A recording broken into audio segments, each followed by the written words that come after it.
When you score, you make the Celtics sing. It's VGC, the video game podcast, with me, Jordan Midler, Chris Scullion, and Andy Robinson. This week, there's a state of play in the horizon, and E3 returns, sort of. But first, how's it going, folks? Chris Scullion, how are you?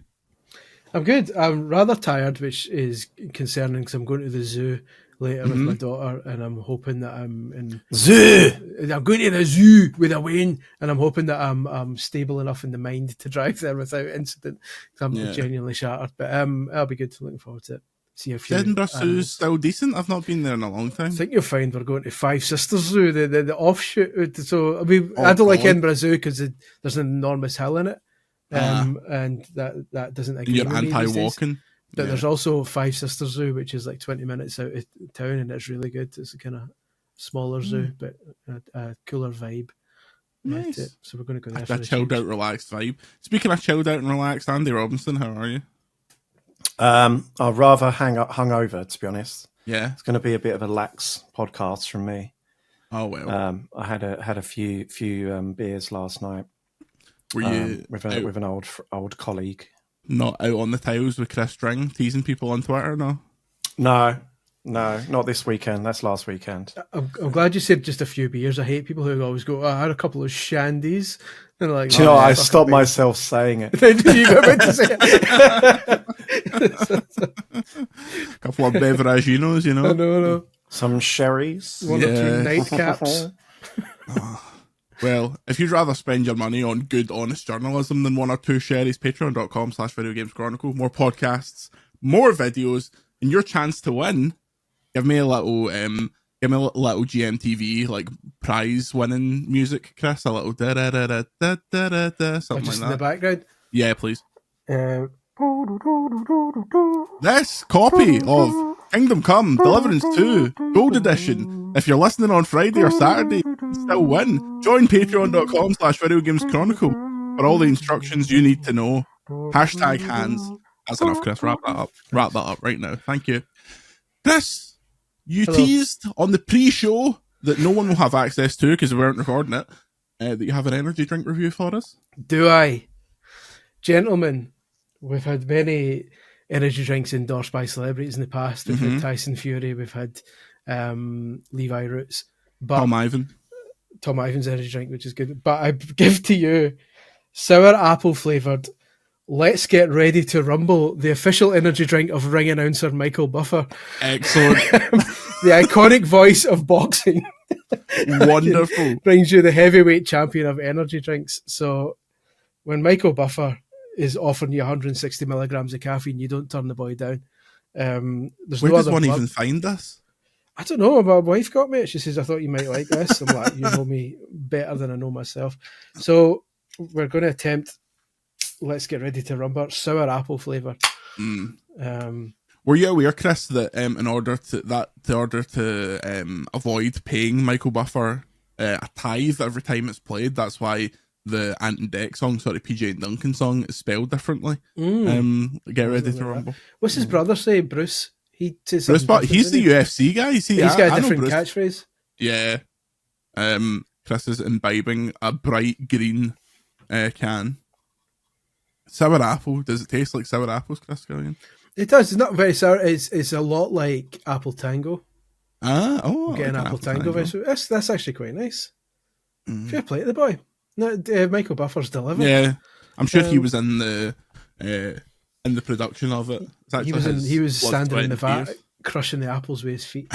Oh, it's time. That's what Bruce Buffer does, isn't it? It's time. Yeah, it's not as good. When are we getting Mean Gene Okerlund's energy drink? I have Boost, Juiced, Pineapple, and Guava Punch. Boost, Juiced? Boost, Juiced. For those not from, I don't know, is Boost a thing you can get in England, Andy, or is that only a Scottish thing? Yeah, I think you can get it here. Well, Boost, typically in a blue can, it was classically mixed with Glen's vodka when you were 14, because both were cheap equivalents of what you actually wanted to drink. This is the juiced variety. Pineapple and guava punch. Oh. You know what? That's nice, but it doesn't taste remotely like an energy drink. And now I'm trying to. No, it is energy. Okay, it's energy plus juice. Is this like a monster juice where it tastes more like a juice than a drink, and it's deceiving? Mm-hmm. But it's nice. Chris Scullion would get on board with that one. You've got me tempted. I might get a wee 22 grams of sugar. Christ. I'll be pinging off the walls because I don't imbibe the sugary energy drinks. But 22 grams. That's a fat line of sugar. What's Big Buffer offering? He's only offering. I can't even read the thing. 4 grams. That's only 4? That's reasonable. Only 4 grams. A classic night out with Andy Robinson. Right, let's get into some news. Number 1, State of Play is probably next week. I will say State of Play is next week. The probably is what day it's on. PlayStation's going to hold a State of Play. We know this. Death Stranding 2 has been rated. Kojima's clearly editing something. A bloody MGS trailer went up on the PSN. And Sony's financial results are next week. Chris Scullion. Mm-hmm. Is this make or break for the PlayStation 5? No. Story number 2. I mean, it'll be fine. We'll see what there is. I'm not expecting anything. If it does indeed happen, I'm not quite as...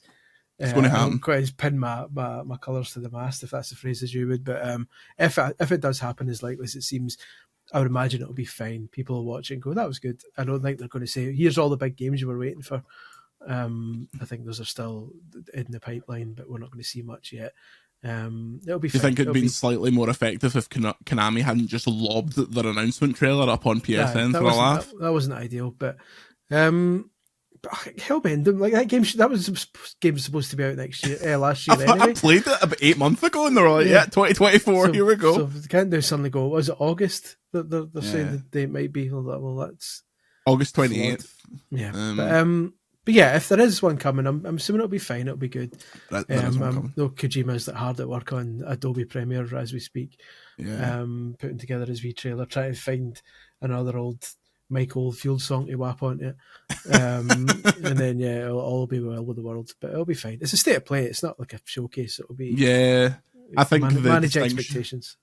The distinction between those two is weird because at the last State of Play last year around this time, they showed like Silent Hill, which turned out to be brilliant, and Death Stranding 2, which was kind of one of their big things this year. Andy, do you think this will be a biggie, or have they already shot their wad with these 2 big ones, and the rest going to be like, here is Foam Stars 2? Yeah, I don't think they usually have many surprises State of Plays, do they? Yeah. I mean, it's already looking like we know pretty much what is in there. They usually focus on stuff coming out first half of the year, third-party stuff. I mean, it's probably not difficult to work out what's probably going to be in it, just, not least because, as you mentioned, half of it is leaked. Yeah. It's probably going to be Death Stranding. It's probably going to be Metal Gear. It's probably going to be like Monster Hunter. Yeah. And a few other bits. I can't imagine. I think they'll probably, if they have big stuff for the year, they'll save it for the June one, right? Yeah. I mean, Astrobot last year wasn't announced until the May. Was it May or June? It would have been right before Summer Game Fest. Yeah. So their summer one, if you want to call it that. How mental is it that they showed off Astrobot in the same State of Play they showed off that trailer for Concord?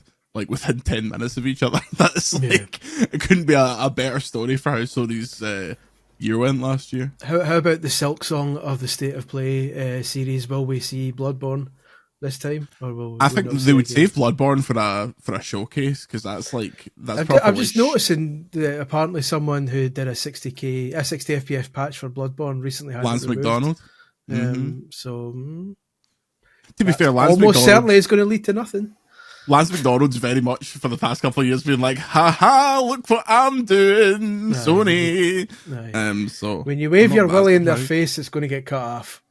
That's what Granny always said.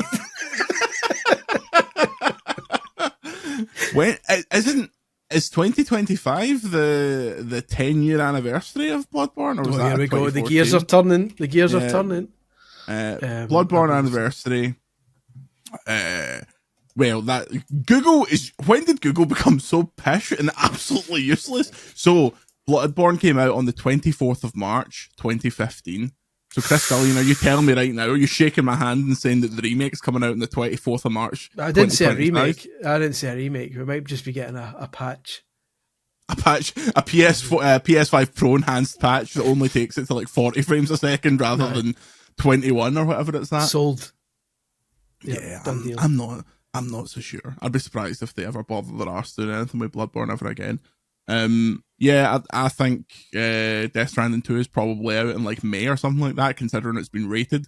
Some absolute boffin on Reset Era, who I won't name because I don't know their name and I only saw this as a screenshot, checked when other Sony stuff was rated in Korea based on when it came out, and it's always like 2 months and 10 days. Almost. Yeah, I think we've got that somewhere on the site. We used to have like some context that we used to drop into any rating stories. If you go and have a look, like there's a list somewhere that says this game came out X months, but yeah, it's always months. Yeah, a couple of months later. Yeah. So that's reassuring, really, that game's probably not far off.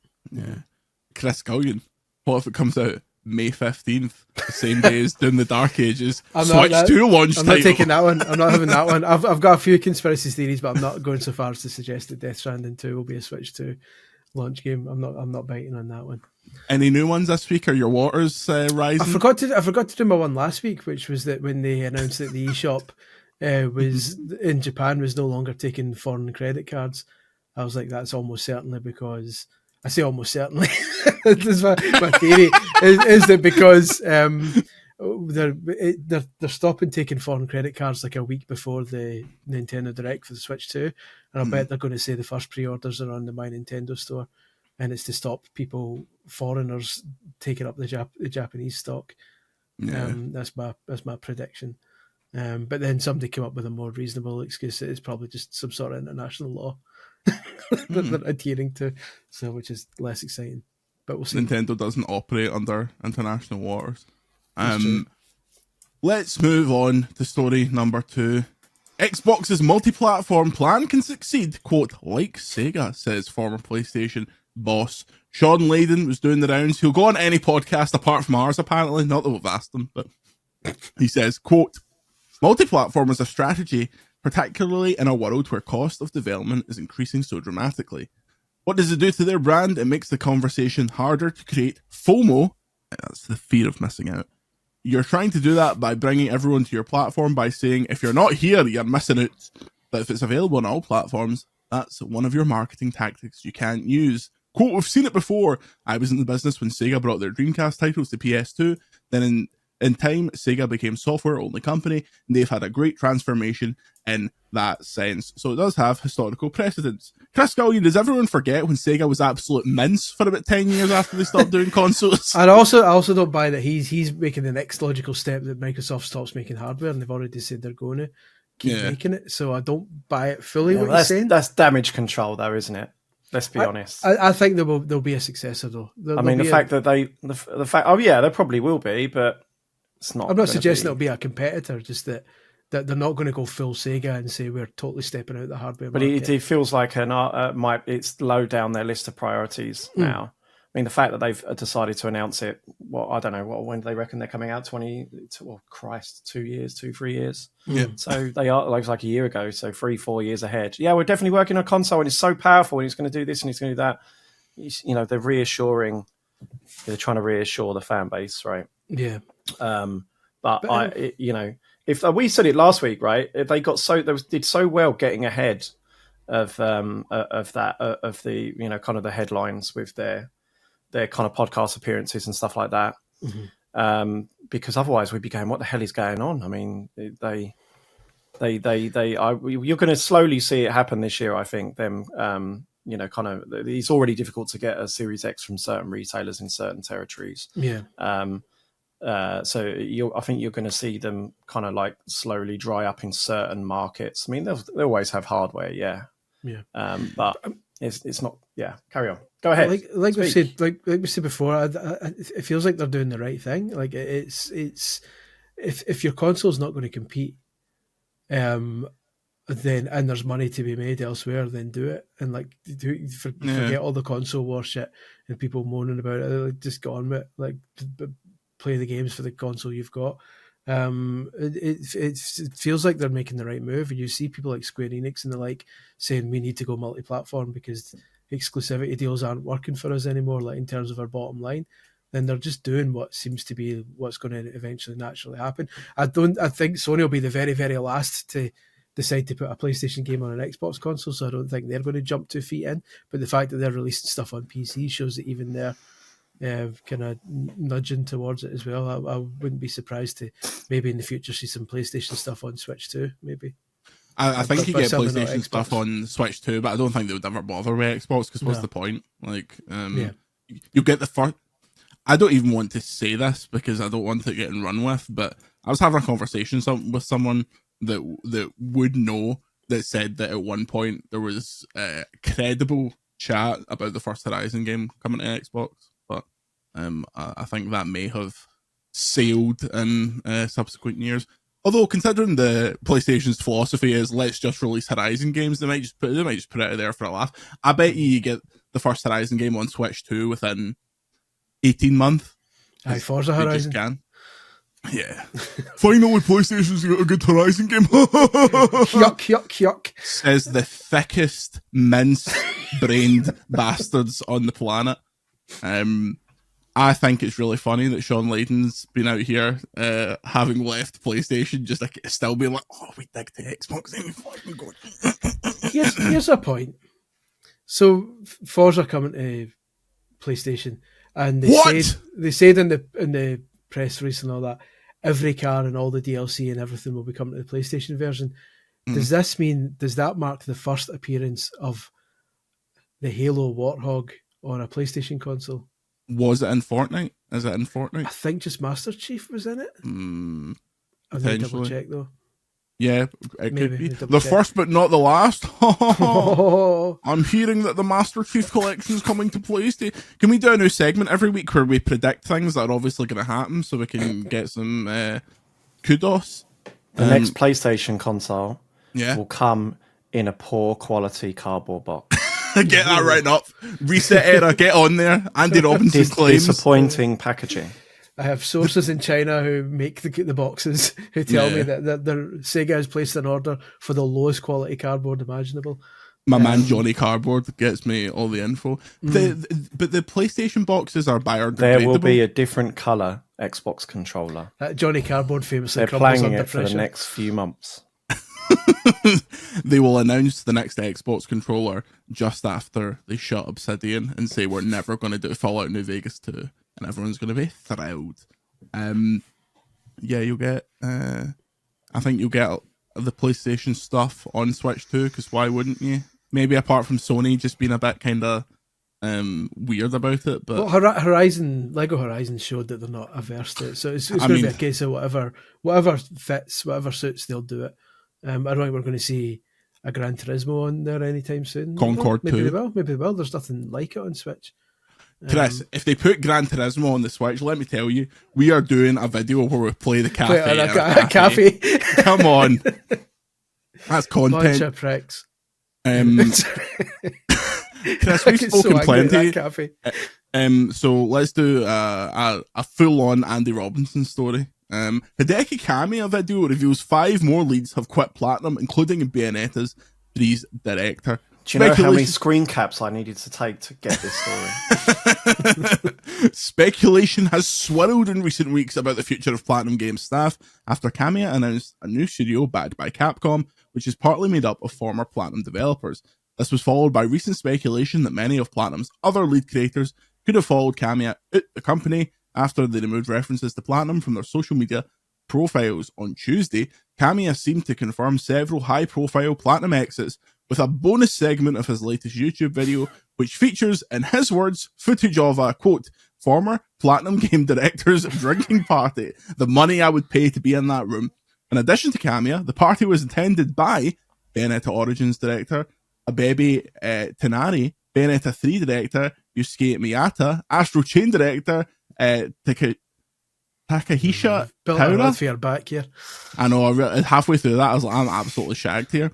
And Metal Gear Rising Revengeance director Kenji Saito, Anarchy Reigns and Resident Evil character creator Masaki Yamanaka was also kicking a ball. Andy Robinson, we cross live to Japan.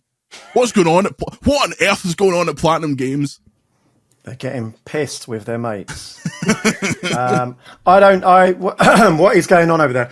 Excuse me. That is a very good question. Well, they've declined my request for interviews for a while now.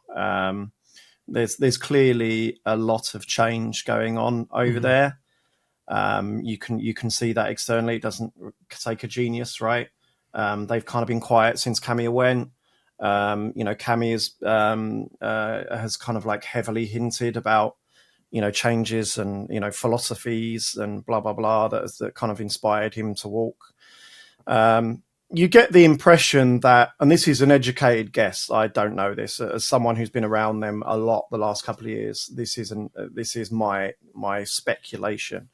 So obviously this ties in, they got a new Nintendo executive there, former Nintendo executive, who was in charge of, I think, third-party relations in Japan. So my guess is that he did the deal for the Bayonetta games for them, and that relationship has then built from there. And then he's ended up going in at a vice president position. And obviously that's butted heads because it was always Inaba and Kamiya, and Inaba is like the business guy and Kamiya is obviously the creative guy. That relationship has existed since they co-founded Platinum, since they were Clover together at Capcom. So, but Platinum Games is known for, and we love them for it, but they are known for creating original IPs, or original games, based on other people's IPs that are critically well received and no one buys. And they've been in this rut, like especially the last decade, where their biggest hits are all other people's IPs. I'm pretty sure all they own is like the Wonderful 101. Nintendo or Sega. I think Nintendo and Sega, like, they co-own, I believe, the Bayonetta rights. I think Nintendo's got Astral Chain. So otherwise, they're kind of like their biggest recent hit, near Automata, is obviously Square's. So my educated guess is this Nintendo guy's come in and gone, let's get our house in order. You're spending a lot of time doing this and that's going to sell to Bob, and we need to start doing things properly and doing this. And then obviously, so he's emphasized, understandably, I guess, a more business focused approach. And obviously that probably has not gone down well with the creatives there. Probably Kamiya going has probably fast tracked it. I guess, again, it's not something I've been told. This is all my complete speculation. They probably they suggest some sort of restructuring. The amount of people, the leads that have gone as well. So I mean, it's not often that there's a lot of these people were there at Clover, that have left. So you're talking to people who've been there like 17 years. So. Ninja Gaiden is a typical Platinum game. It's really exciting to see, but that deal would have been done years ago, and it's co-developed. So it'll be interesting to see, what the future holds for them, and I'd love to speak to them about it because there's a lot of questions being asked, right, by fans, understandably. It's a weird one. I think again we don't know what's going on, but that what you're suggesting, I think, seems fairly likely. It's clearly something. In terms of management, I say clearly, as presumably some in terms of management has made Kamiya Goods go, stuff this. Like I'm done, because I mean I've heard plenty of stories about them playing very hard and loose on, kind of like managing the business side, right? Like it's for such a respected company with so many employees and big projects they've worked on and big partners. You always hear stories about them, shifting budgets around and doing this to pay for that. And, we do Transformers and that'll pay for, Anarchy Reigns and things like that, right? So I wouldn't be surprised if this guy, being a proper business guy, has come in and gone, no, we need to stop all this and do that. That's how you end up with the critically and commercially ignored The Wonderful One, After School Hero, the weird platformer spin-off that they made. No, that's true. Even when we were in Japan asking them about it, they seemed disinterested about it. Like try to promote. Like, have we talked about this? That is like So we interviewed, and I've asked Kamiya about this. I went to dinner with him last summer when an interview we had couldn't happen for some reason. Like, it got delayed, so we had dinner instead, which was nice. I asked him and I can't even remember what he said. I don't think he even I think it's obviously a coincidence. I've never heard it, mate. We interviewed Camille at Platinum the day before he put his resignation in. He's like, was it something I said? Like, we worked it out because he said he's 3 months notice. He said it was 3 months notice, and it was like I tracked back 3 days, and it was literally like when we interviewed him. You could kind of see. I could see the kind of. He was very stone faced when they're talking about Wonderful One. This is me like. Was it because he was putting things in a cardboard box, sitting at his desk? There was a lot of shuffling going on under the table. He was actually taping boxes as he was answering us. No, I'm making assumptions here, but I can't imagine the Wonderful One weird kind of side-scrolling platforming thing was the most exciting thing that was kind of capturing his attention. And I'm convinced our interview was what pushed him over the edge. And made we haven't even talked about the most important part of this video from this news story is that he talks about how much he loves the UK and he misses fish and chips. And this is so correct from Kamiya-san, right? This is an astute observation.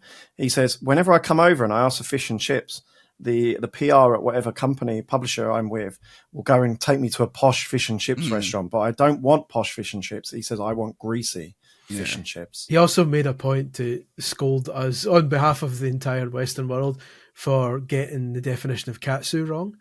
For clarifying, which is true. He was right. He said katsu is the cutlet, not the sauce. Like, don't you tell me for me. What do you think I am, Uncle Ben? I work at VGC, mate, not Wagamamas. Like, relax. Wouldn't set foot in that dive, but That I enjoyed that interview though, because we spoke retro at the end, and then again he gave me shit for saying retro because apparently retro's a bad word in his lexicon. He prefers to say classic games. Old shit. Yeah, which I get because retro has that kind of kitsch connotation that like feels like old kind of 70s motor cars and stuff like that things are broken, whereas he prefers to, I think he would say, like, you would never say like a retro movie, like E.T.'s not a retro movie, it's just an old film, a classic. So I get it, but it's too late, mate. It's too embedded. It's been codified. It's the same way that gamers was a marketing term and then people have just accepted it. Well, absolute brain dead people have accepted it. Yeah. I'm gonna shuffle the pack here. I'm gonna do this one very quickly, then we're gonna have a break, and then I'm gonna introduce another story that I never added. Chris, I was really excited to play the 25th Football Manager game. So when I sat bolt up awake at 2:34 a.m., I was heartbroken to find out that Sports Interactive and Sega have cancelled Football Manager 25 in order to shift focus to the next release. For those that are not au fait with the Football Manager franchise, Football Manager 25 should have been out for about 3 months by now, because they usually come out in November. They're like clockwork. You could set your watch to them, but this time they're transitioning to a new engine, new jazz, new Premier League license for the first time. And they delayed it. It was originally meant to come out in March, and now they've said, sack this, we're going to press on with Football Manager 25. Is this their WWE 2K21 moment, the game that never existed? It feels like they were trying to do too much in 1 year. I'd say 1 year. Obviously, these things get... it's similar to WWE games and FIFA and stuff like that. People think that as soon as one game's finished, they start development on the next one. Whereas in reality, each game is like maybe 3 or 4 years. Like they're stacked so that features you're seeing now, like the island mode in WWE 2K25, they've probably been working on since like 23 was coming out or something like that. These things are constantly kind of being stacked in development. But for whatever reason, Football Manager 25 has been... They've put too much into this one, and they've kind of struggled to make it all fit together, because on top of your Premier League stuff, they're switching to an entirely new match engine. I think it's Unreal. I need to double check, but either way, whatever their match engine is just now, they're switching it over to something completely different. They're adding women's football for the first time, so that's a whole new bunch of leagues, a whole new bunch of rules, sets, all that kind of stuff. This is what happens when you go woke, lads. I was going to say, are you blaming this cancellation? I'm blaming on women on Football Manager's demise. No, here he is, Alan Brazil. They've tried to do too many things, basically, in my estimation. and it was maybe out in early November. They delayed it till late November and says we're not ready yet. Then they delayed it to March and says this isn't coming together yet. Then now they've just said, you know something, by the time this comes out, the new season will be starting, so we might as well just isn't there something in the wording about how they had like legal obligations they couldn't they can only just say it earlier. This just whiffs of that without knowing anything about it. It does sort of whiff at that, right? Because why would you release? Imagine why like so. What was the plan? They were going to bring out FM25 in March, and then what? The next one in October. Yeah. So like, it doesn't make any. So it just whiffs of like. I don't think they would have even wanted to do that. If it doesn't come out in October, like October to November, then there's no point, right? You just move on to the next one. And I think the audience would understand that this is like supposed to be the most significant overhaul that the series has had in modern times. So it just seems to me that they were obligated to do this until they reach some, clause or period. But you're right. That wording does suggest that this has been a decision that's been made for a while now, and they've just not been. Because why would they? It just doesn't make any sense. They wouldn't. Surely they didn't want to actually release this in March. Yeah. Because then what, they're going to release the next one next March? The season's over in May. Well, they should have done what eFootball did, and not that eFootball is like although to be fair, it's got a decent following now. It's improved now, but when they were working on the free to play eFootball and they were still releasing the kind of Pro Evo, like the annual eFootball like full price ones, in between they did like a half price like update one, which was basically last year's game with the new squads. And the kit updates and stuff like that, and people kind of accepted that because they knew they were working on something big that was going to come a year or two down the line, and they were just like, okay, we get it. This is a cheaper, essentially a data update. They could have Football Manager 25 could have just been Football Manager 24 with the new data. Apparently, and people would have been happy with that. Apparently, this year they specifically couldn't have done that because it was the first time they had the Premier League. So there was like a specific, because people were suggesting that obviously, and they said we also thought about that, but we can't for. It's seemingly the same reason that in EAFC, Chris, when they do a flashback card, they don't put the player in like an old licensed kit, or they're not. When you get a flashback, Ronaldo is not playing for Man United because he's not licensed to be a Man United player. Like it was some issue like that. Obviously there's the whole thing of, well, it's a PC game, so people can instantly just drop the new rosters in. But yeah, that's it. Due to stakeholder compliance, including legal and financial regulations, today was the earliest that we could issue this statement. 2:34 a.m. See if you'd issued this at 2:33 a.m. Let me tell you something, Chris Scullion. They'd have been straight to jail. Yeah. This is very daft. But I mean, it is what it is. I mean, like you say, it's a WWE 2K situation where every now and then you get people are complaining with sports games. Oh, it's the same game every year. It's the same game every year, and there comes a point where the developer, the publisher goes, right, okay, time to revamp this because it's getting stale. We need to do it. And when that time comes, you're rolling the dice because you can't necessarily meet the usual annual targets you're supposed to meet if you're throwing this massively disruptive new change to the workflow into things.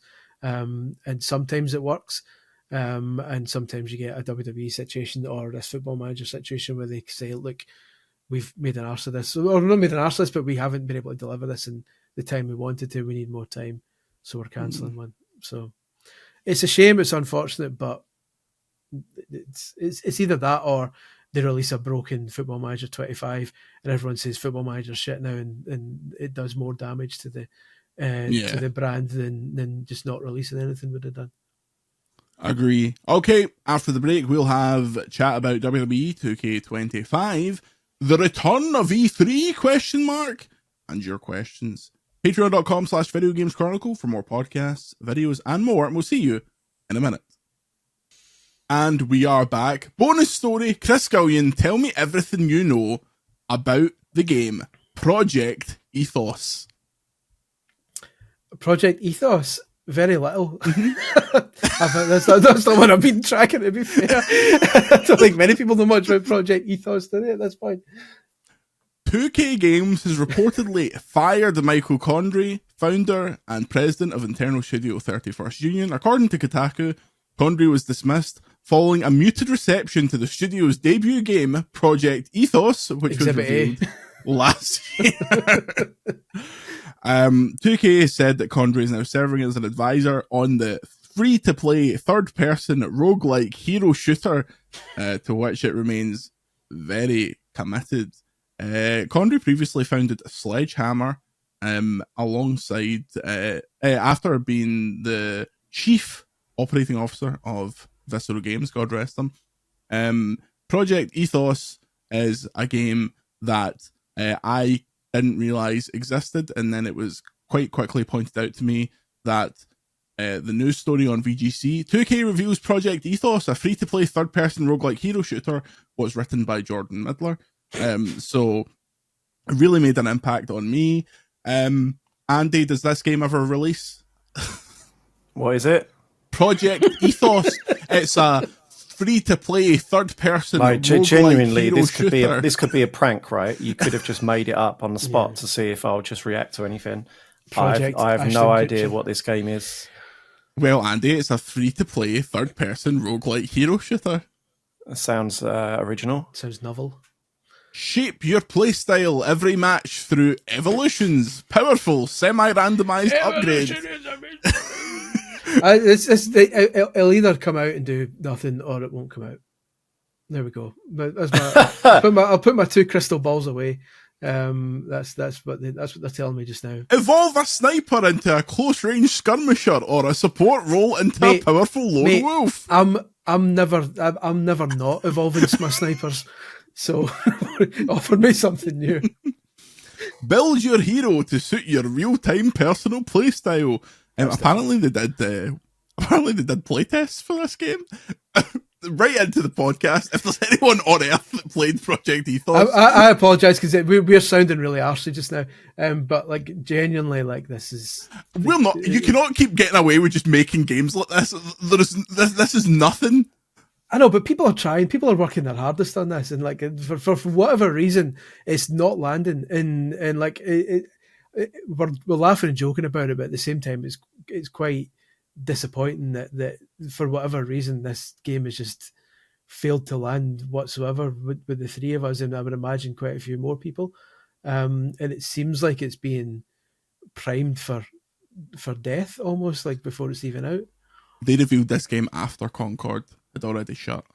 That is a dereliction of duty. When that happened, 2K should have went, right, let's probably wrap this here instead of revealing a free-to-play, third-person, roguelike hero shooter. It was like, I mean, first of all, Project Ethos, probably not the final name, does not inspire confidence as a name. You look at the screenshot and you're like, this could be absolutely anything. I mean, Andy runs the preeminent video game website in the world, and he doesn't know what Project Ethos is. He's tapped into the Matrix. After Concord shut down, they should have licked their finger, held it up to the wind, and went, shut it down, boys. Yeah. The winds are changing. Which is probably what they've done, right? Yeah, they're just doing it in a very slow way. So I'm wondering, is this game out? No, it's a project, hence Project. Andy, Project Ethos is a free-to-play third-person. Project Gotham Racing's out. Listen, Project Gotham Racing and Project Octopath Traveler. Those are the two projects I've got a lot of time. Project Octopath Traveler. I've got a lot of time for those projects, but yeah, not so much this. Yeah. No offense to it, but big Project Ethos preview on the site from Chris Scullion. Go and check that out. We really liked it. Famous fan of free-to-play third-person roguelike hero shooters. Everyone get excited. E3's back, boys. The former organizer of E3 has announced a new event designed to bring together the industry's largest companies. The ESA, known for doxing journalists, has announced that the Interactive Innovation Conference, or ICON for short, will be a thought leader summit designed to, quote, connect visionaries, thought leaders, and innovators from across industries to harness the power of interactive entertainment. The conference will take place in the armpit of the world, Las Vegas, between April 27th and 30th, 2026, and it has support from major companies including Nintendo, Microsoft, Sony, Amazon Games, Disney, Electronic Arts, Epic Games, Square Enix, Take-Two Interactive, Ubisoft, Warner Bros. Games, and will host the official unveiling of Project Ethos 2. I don't see sensible software in there, so I'm not interested. Andy Robinson, I know you've booked your flights. You've booked the suite in the Luxor. You're going to be there at the Icon conference. Tell me all about it. Well, and I don't know if you've noticed, it says by invitation only. We're waiting for and fort leaders. So we are not being invited. Come waiting on. for a wee envelope with the Smash Brothers seal melted in there. Listen, see if you're going to have a thought leader summit. Can somebody maybe have had the thought to spell the fucking thing in a way that is like easy to write on a website? Because they're presenting it with all lowercase, IICON. So either we break our style guide and write it in small letters, which I hate doing. We write it in all caps, which I hate doing even more, and it's not even what they're doing. Or you have to do a capital I in the first one, and then it looks like Lickon, which just sounds good. So, like, they should have just called it Icon with a single I, and then the world would be a better place instead of this pish. That doesn't bode well for the creative minds coming together when the name is objectively one of the worst names I've ever seen in my I've life. had a few Lickons in Las Vegas, let me tell you. That's why it's the armpit of the world. Quite. This is this Andy just going to be suits from all these companies getting together, having a big piss up and going, yeah, we should make games? Well, I'll be honest. They announced this when I'd already gone down the pub last night. Good. So people were texting me about it, and I kind of went along with it for like about 30 minutes. I was like, "What's this? What?" Like, it's like, "Yeah, we got a plan for Icon." Okay, what's that? Should I know what that is? It doesn't. So I've not paid an awful lot of attention to it, but thought leader event is like a wanky way of describing just business event, right? From what I understand, from the description, it sounds more like a GDC than an E3. Yeah, it's going to be a business event. So it's not E3. Yeah, but they're talking about inviting people from other industries like movie and TV and fashion and shit like that to try and find ways that they can converge with games. So it'll basically be all the leaders from the game companies, all the leaders from TV and film and all that, Netflix and all that, come together and saying, how can we AI the hell out of things in the future? So it'll be stuff like that. It'll be talking about AI and monetization and what are the next. It could be an important event because it could set the kind of trends that we'll be moaning about 4 years from now, 5 years from now. But certainly, if anyone's, because the ESA is organising, if anyone's expecting showcases and new games to be announced, there's no chance. It's not that kind of thing. It's a meeting of minds rather than a place to show what's coming out in the summer. I'm proud to announce that VGC, the Video Game Podcast, will be doing a live show from the Excalibur Casino and Hotel. We will be up one of the towers, so if you can just come and find us there, follow the sound of Andy Robinson's voice, because it is the loudest sound known to man. Before we get into some questions, ladies and gentlemen, Chris Scullion, you travelled the length and breadth of the United Kingdom to play WWE 2K25. Finally, a game I'm interested in. We did a short video on the old YouTube channel. We will have very long, laborious, desperately boring videos to people that don't care about wrestling when the game actually comes out. But how was your little sesh? You enjoy it? Yeah, I did. It was good. It was, again, as you would expect, there's nothing wildly different so far in terms of the gameplay, because it was mainly exhibition matches I got access to, so I didn't get to play the island, which is the big microtransactions money spinner. Pretty much. So that's the one that's going to make or break it. But as you know, with these WWE games, they put so many modes in there that even if that one ends up being gross, you can just ignore it and kind of still get your money's worth out of everything else.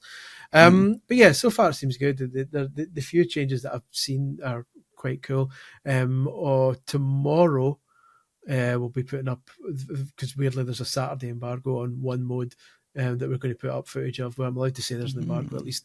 So there'll be another video going up on the site, hopefully tomorrow, if not Sunday, showing another mode in action, which is quite a cool one. But other than that, I'm happy with it. It's like an evolution rather than a revolution, as the kids say, and it's going to be. Is your review written? Yeah, pretty much. That's it. But yeah, so far so good. It looks like some of the faces are new, so obviously I'll be trotting out my annual comparing the faces from last year's game and this year's game, because people seem to quite like that one. So I'll be doing that one again. That'll be 3 weeks of you off work being like, Chris, can you write that news story? I'm actually just capturing Bam Bam Bigelow's face. Print screen 500 times. But yeah, no, it'll be so far so good. Like we say, the island is the unknown. That's the big open world mode. That if it's in like NBA 2K, it's going to be microtransaction right up the arse. So that's going to be the. My prediction is that the island won't be online in time for review.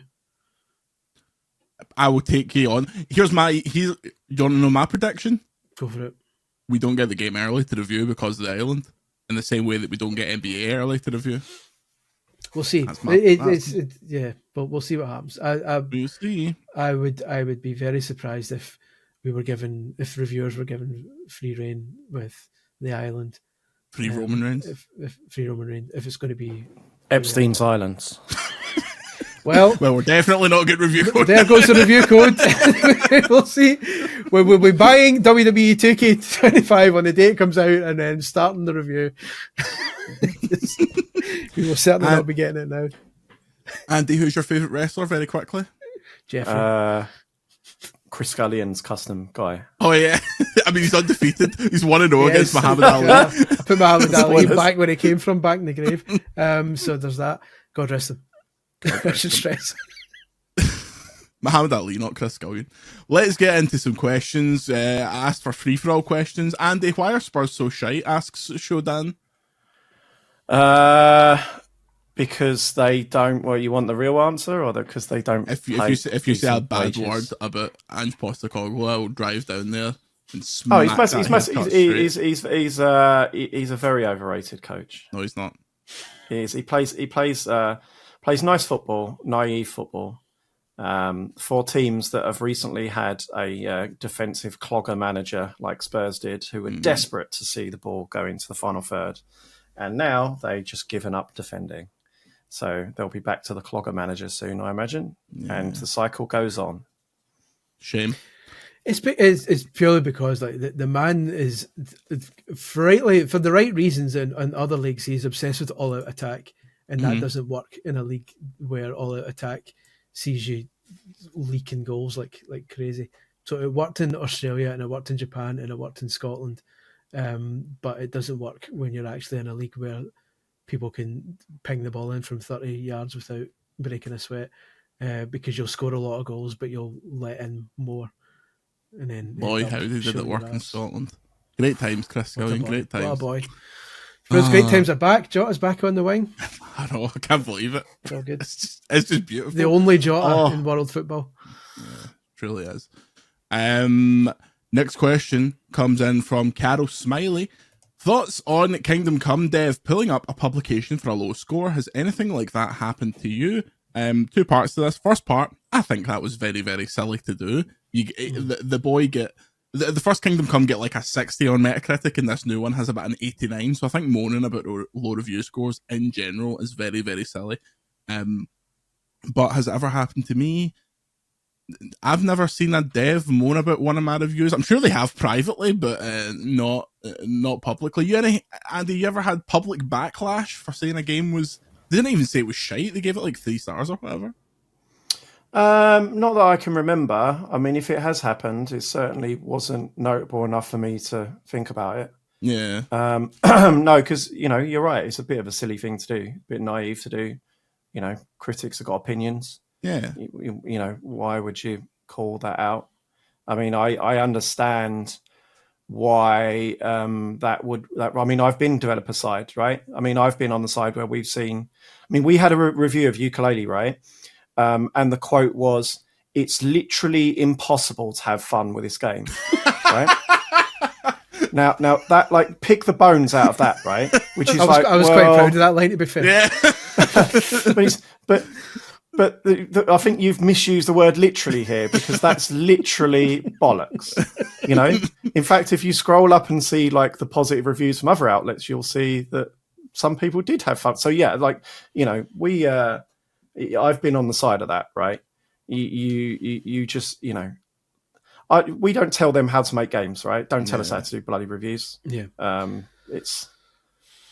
I got it once. It's a skill on both sides, right? I mean, I think the big thing I learned when I went dev side as well, coming back, is like the only reviews that deserve criticism are the ones that take like Schadenfreude, you know, take joy in giving something a kicking, and you see those, and that's like, it's not, I don't think it's professional. I mean, I used to think it was fun before I went dev side, but then you go dev side and you're like, you know, people made this thing. I mean, no one sets out to make a bad game. Yeah. The was subject to a 30-minute phone call once from a developer of an indie WiiWare game, a puzzle platformer, let's say, because I wasn't too keen on it. I felt it was very slow. I felt it introduced its mechanics. Was it Snapper Clips? It wasn't. No. Snipper Clips is golden. This was the Wii era WiiWare. This is when it was official Nintendo magazine. I thought it introduced its mechanics at a glacial pace, and so I was so bored playing it. Guy phoned me up. He said, I'm assuming you're very kind of new to this industry and new to video games, so let me explain to you my thinking behind how the puzzle platformer genre is constructed, and how, and basically like tried to give me like game development like 101 on how games are made for like 30 minutes. And then at the end it was like, well, hopefully now you'll appreciate what it takes to make a game, and hopefully now you'll give the game the right score the next time. And I was just like, right, cheers, mate. And then like as soon as I hung up, my editor's phone rang. Basically went on him to basically say, have a word with this prick. just basically going around the staff, like picking at me. So you've reminded me now, coming off of what I've just said about don't take joy in giving a game a kicking. I think it was one of my first ever. I think it must have been my first magazine review for PC Zone magazine. So I would have been like 19 or something like that. And it was like some German RPG, right? And I think I gave it like 60 something or 50 something. It was like a half page review, like 180 words. And the guy, like one of the devs phoned me up, and I was like, oh no, you know, and they were like, hello. And, you know, he said, oh, by the way, I'm the drunken blind man who designed the box. So I know how this conversation's going to go. But then it's like, I'm like prepared for a kicking. And he's like, right, well, anyway, we wanted to get your permission to put a quote on the box. So to this day, my quote is, well, not to this day, but they put my quote on the box from like a 5 out of 10 review. And I still remember the quote. It was, the combat system is quite good. That's amazing. Combat system, quite good. Andy, were you there on the day that Wheelspin turned up at the office? This is the one that official Nintendo magazine readers still cite to me as one of their favourite reviews I've done, where it was a Bethesda published racing game on the Wii. Bethesda Wii game is guaranteed to be shit, right? So it's a futuristic racing game that boasted exhilarating speeds. I've found the archived version of the review here of up to 650 kilometers per hour, a frantically fast-paced game. We gave it a score of 11%. Good. It boasted 8-player split screen on the Wii. So what we basically did was we dug out like 3 GameCube controllers, 3 Wii remotes, a nunchuck, a classic controller, and we got people who were in like CVG and like maybe PC Zone were still around at the time. We just basically got anyone we could find to come around the tell and play this, and it was awful. Like there's a bit when the frame rate just tanked. People were crashing and like couldn't get up. It said loop the loops, and when you crashed, you spawned right in front of the loop and couldn't get over it again. So the race was done. The game was just an absolute mess, and the conclusion was, yeah, 11%. You might as well chuck your money down the drain. At least you'll be able to control where it's going. And that was our conclusion. So that I agree with Andy that usually I don't like kind of taking pleasure in putting the boot into something like in a cruel way. But there are rare occasions like that, in like our Bullseye review on VGC, where a game is so bad that they must have known. I think if a game's literally broken, you know, that's. I mean, I can see an exception for that, because the developers haven't, you know, sat out to make a broken game. Yeah, that's, you know, clearly like businessmen's fault. They've not given them enough time. They've not given them enough resources, or both. Yeah. So then, you know, people who work on games know whether their game's good or not. Yeah. You know, you're not revealing any stunning revelations when you're like, this is broken. They're well aware. They talk about it every single day. Yeah. It's the joys. I avoid that by just giving everything 5 stars. Next question. You won't have to worry about that soon. Semi asks, what is the top country that listens to the podcast? Is it popular outside the UK? Implying that it's popular inside the UK is quite kind, but According to our analytics, it's Ireland and America. So Salancha to all of our Irish American brethren. friends. I noticed it's wildly popular in the Philippines for some reason.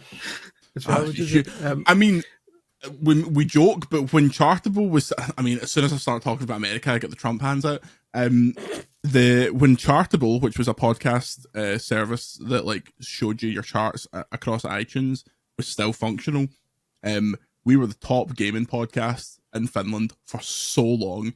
And is that just because I nosh off Alan Wake and Returnal? Potentially.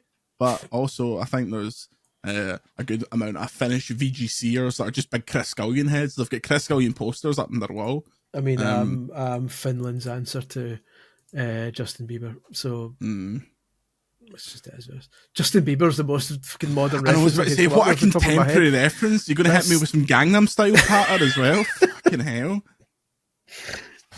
Couldn't even go with Sabrina Carpenter or someone actually moderately popular now. So here's a pop song that the kids love. The problem is, I would love to really commercialize this website and merchandise it within an inch of its life. I want VGC Funko Pops, but Andy still has some control over the brand, unfortunately. So we should just make t-shirts that just say "God rest them" on it, and it doesn't say VGC on it. It's one of these kind of subtle ones where if you're one of the 3 people on Earth who get the joke, you'll kind of nod at each other. It says "God rest them" like over where this wee Bloodborne logo is, and then on the back it's everyone we've ever mentioned on the that would include Saddam Hussein and Osama bin Laden. That's true. So yeah, that's maybe there may be teething issues there with the legality, but yeah, I like the concept. It's not illegal to put Saddam Hussein on a t-shirt, is it? No, I'm morally then. Let's say ethical to say "God rest Saddam Hussein" on a t-shirt. Yeah. What a podcast. Greatest podcast on earth. Happy 102nd episode, lads. Shady Pine Steve, what is Jordan's hat size? Ginormous. I can't get a hat in America, put it that way. I went into a Lids and tried to get a Yankees hat last time I was in New York, and the guy just looked at me like, mate, the problem is my cranial shelf goes like slides down the way, so when you put a hat on it, it's got nothing to hook on. It's just like it's just a slope. So the only hat that genuinely fits me nice is Andy's Tetris hat that he gave me very kindly. Nicest thing he's ever done to me. Greg's officially hat. Your hat size is large colander. Yeah. My hat size is some hedonium. Sniper's dream they call him. Davo, what are your sleeping habits like? None of your business. Danny, you stay up all night playing video games. I remember the first time I stayed up all night as a kid playing The Sims. It felt naughty after seeing the sunrise. I'm getting better at not staying up all night because Laura likes to sleep. So when she goes to bed, it's like, okay, I'll go to my bed. But if I wasn't with her, I would be ripping the absolute arse out of it. I'd be doing a Chris Scullion, they call it, staying up till like 5 a.m. playing games, and then at 12 o'clock being like, I'm shattered. I've got no idea why I'm so tired. No, I've got an idea why. Don't worry about it. Yeah, I make the mistake of continually building rods for my own back. It's like it's human buckaroo, basically. Like agreeing to do a book every year, and then doing a day job, and then writing the book, and then occasionally reviewing games as well means like I basically always pull late nights. And it's going to catch up with me one day when you'll be saying "God rest me" on here as an empty chair sitting on the podcast. But until that day, I'll continue to absolutely batter through it. That will break my heart when that happens, but I cannot lie to you, Chris. You'll have to say it. Getting to God Rest You will be the highlight of this podcast. That'll have to be the last episode. That actually worries me that we've set that precedent now, because if God forbid that does actually ever happen one day, all you'll get in the comments on the inevitable. I was hoping you'd do an obituary. I thought we'd do an obituary on the VGC, but then all you'll get is people in the comments saying "God rest him," and everyone will just be laughing at it, and I'm like, "Hey, wait a minute." A titan of the industry's just passed away, and here's you're reducing it to a catchphrase.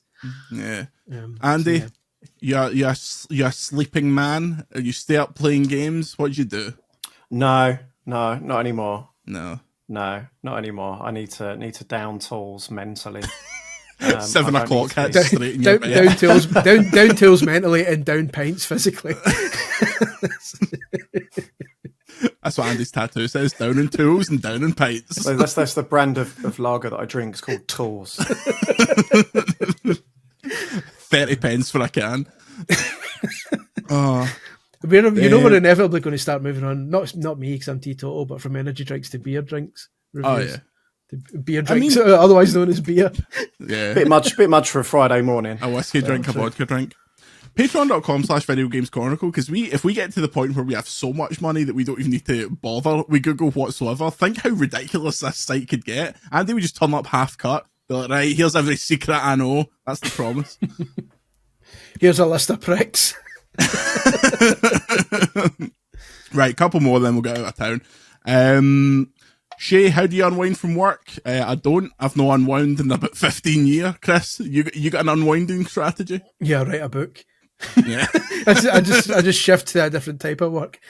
No, I occasionally dabble in a horror movie. That's still my other passion is horror films. So specifically 70s and 80s, the Giallo period of Italian horror cinema, spearheaded by Lucio Fulci, Dario Argento and the likes. But that's for another day. Mate, I've got a film degree. You don't need to talk to me about Lucci Ducci. I'm all about him. Andy, how do you unwind from work? Have you ever unwound through work? Do you know what? I like it's. I think I've talked about this before. Playing games feels like a job sometimes, doesn't it? You need to get on the AFC. That's how you relax. Yeah, I mean, especially because I've got young kids as well. Usually I can only really play family games, so we play Switch together and stuff. And then by the time it gets to they've gone to bed, you just want to do something else sometimes. Yeah. So I haven't kind of played a non-Nintendo thing for a couple of months now. Yeah. I want to play Civ. I'm definitely going to play Civ. Yeah. I think that although I complain about it a lot, I think that my books help me for that reason, because it's a totally different. It doesn't feel like I'm continuing my work, if that makes sense. Because the 95 is the modern games, the way modern games are built and put together is wildly different from the kind of stuff I'm covering. It was currently the PS1 era. It's a total tone shift to go from live service, free to play, online multiplayer, all this microtransactions, covering all that stuff, and then to move on to kind of basic, but nice, a pleasantly basic, straightforward. Turn it on. Here's level 1, and that's my kind of way of kind of winding down from work, because I'm still playing games, but it doesn't feel like it's hard to explain because I'm still working at the end of it. I'm still writing about them, but it's a more relaxing kind of way of doing it. I quite enjoy it still. Very finally, Teneri Harp, since we've been talking about reviews, this is probably a good one to end on. When reviewing games, how do you approach it? Do you take notes as you're playing? Do you pause every couple of hours to do a summary? Or is it something you leave until the end until you write up a first draft? I usually, if something that I know I'm going to hit on the review happens, I'll either write it in my own channel in Slack or write it in my phone. But otherwise, I've done hundreds of reviews in my life, so you can kind of just you just learn how to do it. Very rarely are you like, oh, what happened in the second cutscene of chapter 2? You've only got 1,000 words. I take a lot of notes while I'm playing. I do take a lot of notes. And then really, it's writing a review is almost like you can do it by just talking to someone else on the team about what do you think about the game, and then that's your review. Like you say, you need to review the game in the first 2-3 paragraphs. Yeah, that's your review, and then the rest is just extrapolating on that. That was what I was going to say. It's a mental kind of strategy I've used, but I've used it for a long time now, and it works. It's when I'll take notes for, like you say, for the occasional thing that. I think I'm going to have to remember this, and if I don't remember it, it's going to be a problem. But once I'm done the game and I go to read the review, in my head, I start having a conversation in the pub with someone who's just asked me, what was that game like? And I'll say, I'll tell you what it was like. It was this and it was that. And as I'm saying that, that's when my note taking starts. Because once I've played it in my head, the stuff that I come up with first clearly must be the most important stuff, and the stuff that has to go in the review. If someone's asking me in the pub, what was this game like? The first stuff I tell them is the stuff that's going to be prioritised, because that's clearly the most important stuff to me when the credits have rolled and it's all done with. So yeah, I make like a fake conversation in my head and use that as the basis, which is probably not right, but it works for me. So we when we do the review roundtables, which there is one for Kingdom Come Deliverance 2 up on this very podcast feed, that helps a lot as well, because you start like that person will mention something, you'll be like, oh yeah, that thing from there, and it can kind of change where you're at with something. But yeah, reviews are a weird beast, and sometimes like you do a lot of them and still sometimes you're not quite on it. I remember, was it Tears of the Kingdom? It must have been Tears of the Kingdom, because I didn't review Breath of the Wild, that I submitted to Andy like a 2,500 word review, and he was like, absolutely not, like, do this again. And obviously I went in a massive huff, and then after a couple hours I came back with basically an entirely different review, and he was like, there you go, it's actually readable now, and it was much better. So I think one of my favourite parts of the modern review process is when I write an observation in our Slack and it's roundly ignored by everyone. That's generally kind of one of my favourite parts. And I say, oh, look at this bit in this game, and everyone just blanks it. And I'm just like, all right, thanks. Never mind. That's a good bit. Oh, man. Right, chaps, let's get out of here. Things coming up. I'm away at the start of next week, but I'll be back for the podcast. And then a couple of big reviews coming. I don't think they're next week, though. They might be the following week. On Patreon, we have Andy's office tour, where you see all that stuff behind Andy. Do you want to hear him talk about it? Well, you can do. Patreon.com/Video Games Chronicle.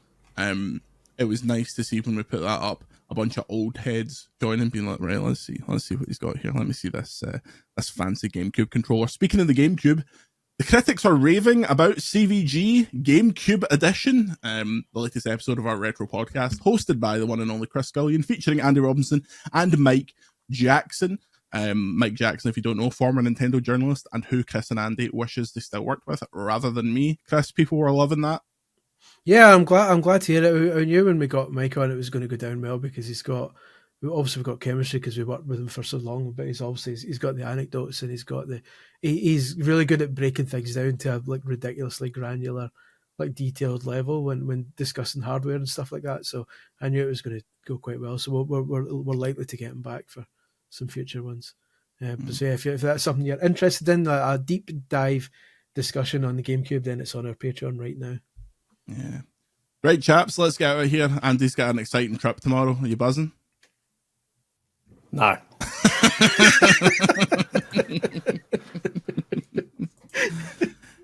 He's away to Japan to play the Switch too. Until next time, thank you to Grant Kirkhope for the podcast theme. Say goodbye, Chris. Goodbye, Chris. Say goodbye, Andy. So yeah. Patreon.com/Video Games Chronicle, and we'll see you next week.